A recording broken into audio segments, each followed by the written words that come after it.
नमस्कार दोस्तों, एक बार फिर से आपका बहुत बहुत स्वागत है।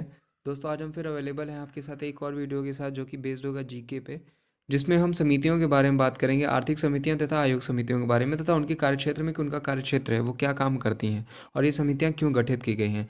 दोस्तों, ये वीडियो ज़्यादा लंबा नहीं होगा, कम होगा, क्योंकि इसमें बस हम आयोग समिति तथा आर्थिक समितियों के बारे में बात करेंगे। और ये हर एग्जाम में इसमें से पूछा जाता है, चाहे वो बैंक हो, चाहे यूपीएससी हो, चाहे एसएससी हो, चाहे कोई अदर एग्ज़ाम हो। जिस जिस एग्ज़ाम में जीके आता है उसमें ज़रूर पूछा जाता है। तो चलिए दोस्तों, ज़्यादा समय न लेते हुए हम देखते हैं कि ये समितियां क्या हैं और इनके कार्यक्षेत्र क्या हैं। तो सबसे पहला है दोस्तों कि बलवंत राय मेहता समिति। तो बलवंत राय मेहता समिति का कार्यक्षेत्र क्या था? पंचायती राज व्यवस्था। ठीक है, पंचायती राज व्यवस्था के लिए गठित करी गई थी। राजा चलैया समिति का काम क्या था? कार्यक्षेत्र क्या था? कर सुधार। जानकी रमन समिति का कार्यक्षेत्र क्या था? प्रतिभूति घोटाला। ठीक है। रेखा समिति का कार्यक्षेत्र क्या था? अप्रत्यक्ष कर यानी इनडायरेक्ट टैक्स। ये इसके लिए ये समिति गठित की गई थी। नेक्स्ट हम देखते हैं दोस्तों मल्होत्रा समिति। ये भी काफी पूछा जाता है। तो मल्होत्रा समिति किस चीज के लिए गई थी? बीमा क्षेत्र में सुधार हेतु। बीमा क्षेत्र में सुधार हेतु जो समिति गठित की गई थी वो क्या थी? हमारी मल्होत्रा समिति। नेक्स्ट हम देखते हैं दोस्तों गोस्वामी समिति। तो गोस्वामी समिति क्या बताती है हमें? किस कार्यक्षेत्र को लेकर चलती है?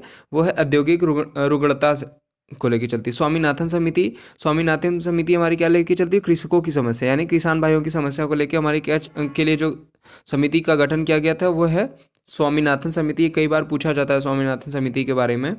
मास मासेलकर समिति क्या होती है? यूरो द्वितीय मानकों की प्राप्ति के कार्यक्षेत्र को आपके सामने रखती है। सोम समिति क्या होती है? आयकर की नई संरचना है। सोम समिति जो है आयकर की नई संरचना की, उसके लिए सोम समिति का गठन किया गया था। नेक्स्ट हम देखते हैं दोस्तों मीरा सेठ समिति। मीरा सेठ समिति क्यों बनाई गई? वो हथकरघा विकास के लिए ये गठित करी गई ताकि हथकरघा के क्षेत्र में विकास हो सके।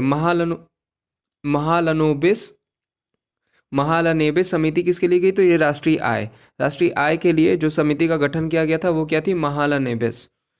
आबिद हुसैन समिति की है। तो लघु उद्योगों की समस्या को खत्म करने के लिए जिस समिति का गठन हुआ वो क्या थी? आबिद हुसैन समिति।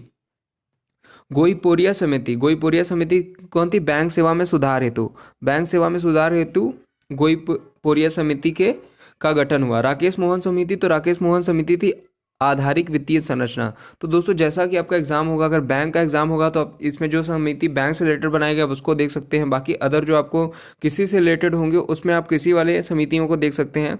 बाकी जीके में किसी भी समिति के बारे में पूछ सकता है, क्योंकि जीके का जो वो एरिया होता है वो काफ़ी ब्रॉड होता है। नेक्स्ट हम देख लेते हैं दोस्तों। नेक्स्ट देखिए क्या है? सरकारिया आयोग का संबंध किस क्षेत्र में है? तो सरकारिया आयोग का संबंध जिस क्षेत्र में है वो है केंद्र राज्य वित्तीय संबंध। ठीक है, केंद्र राज्य वित्तीय संबंध का किससे है? सरकारिया आयोग के संबंध से। नरसिम्हन समिति किस लिए बनाई गई थी? तो नरसिम्हन समिति बनाई गई थी बैंकिंग सुधार से। ठीक है, बैंकिंग में सुधार करने के लिए जो समिति बनाई गई थी उसे हम नरसिम्हन समिति के लिए नाम से भी जानते हैं। तो आज के लिए बस इतना है दोस्तों। होप आपको ये वीडियो अच्छा लगा हो और आपकी हेल्प करे आपके एग्जाम को क्रैक करने के लिए। तो आज के लिए बस इतना है दोस्तों। आपका दिन शुभ हो। Thank you so much.